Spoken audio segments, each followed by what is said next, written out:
vais demander à Antoine Roine de EasyWheel de venir nous présenter. Très bien, en plus tu l'as amené, donc c'est hyper visuel. Comment vas-tu, Antoine? Eh ben, écoute, très bien, merci toi. J'espère que tu as plein de monde sur ton stand.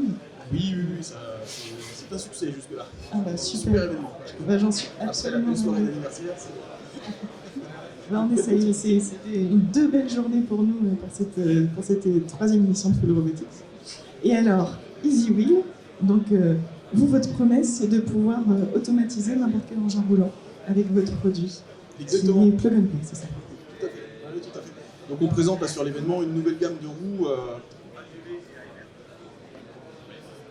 Allô? Oui, c'est bon. Pour AGV et AMF. Donc la particularité de nos nouvelles roues motrices, c'est d'intégrer toute la partie sécuritaire, tout le contrôle de sécurité directement dans la motorisation. Donc ça permet en fait d'enlever quasiment tous les composants, systèmes du robot et d'avoir uniquement les capteurs de sécurité, donc les lasers en fait, branchés sur les motorisations, sans passer par des contrôleurs de sécurité, enlever l'armoire électrique, etc. Donc ça donne une souplesse dans la conception de l'engin. Ça économise quasiment la moitié des composants au système, donc ça réduit d'autant le coût de la machine. Et puis surtout, ça permet d'avoir une modularité complète d'intégration. On peut faire des plateformes de petite taille, de grande taille. Donc c'est une nouvelle façon de concevoir le robot mobile. Et du coup, ça doit réduire aussi le temps d'intégration, vu qu'on n'a pas à aller intégrer d'autres systèmes de sécurité supplémentaires. Oui, le temps d'intégration, le temps de certification aussi. On néglige souvent les phases de conformité et de certification sur les fonctions de sécurité qui sont quand même les plus complexes à mettre en œuvre sur les robots. Et là, effectivement, on a un outil qui permet d'accélérer, on estime, par 4 le temps de développement et de conformité d'un robot mobile. Ouais. Et donc, du coup, vous pouvez automatiser à peu près n'importe quelle plateforme. Vous avez, je suppose, plusieurs tailles de roues qui peuvent porter des poids différents. Oui, c'est ça. On fait des robots de alors quelques dizaines de kilos pour la logistique jusqu'à 10 tonnes. Donc on peut multiplier le nombre de roues motrices. Les roues déplacent jusqu'à 1,5 tonne par moteur. Donc on peut faire vraiment des plateformes de grande taille. Alors, par exemple, pour les usines automobiles, le cas typique, c'est de remplacer une chaîne de production avec un convoyeur à chaîne stationnaire par des plateformes qui sont fluides et qui sont automatisées et interconnectées. D'accord. Maintenant, je comprends mieux le poids quand tu vas poser sur la table et Oui, que la table c'est de la c'est un fonte. soupir. D'accord, donc c'est robuste, c'est sûr. robuste.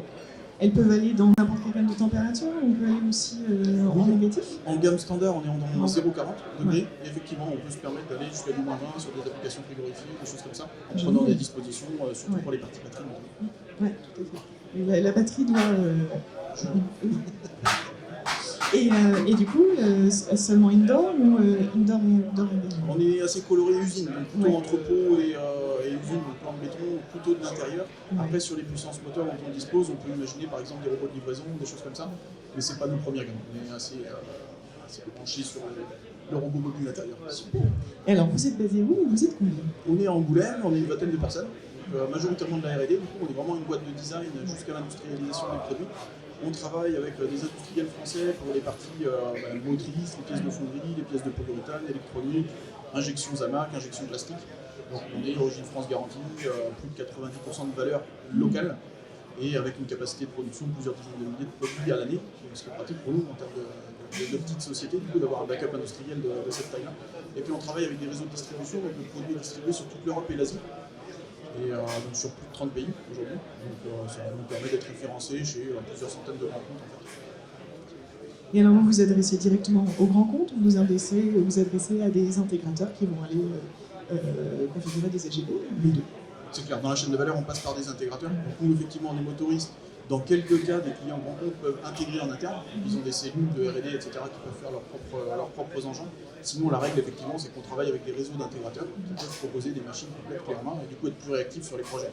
Donc c'est notamment une des missions de ce type d'événement pour nous, c'est de mailler quelque part des partenariats avec des intégrateurs. Super. Ben, j'espère que le maillage fonctionnera très bien. Je vous souhaite beaucoup de succès dans ce maillage aujourd'hui. Merci pour cette présentation et puis longue vie à ce nouveau produit que je découvre avec beaucoup de bonheur.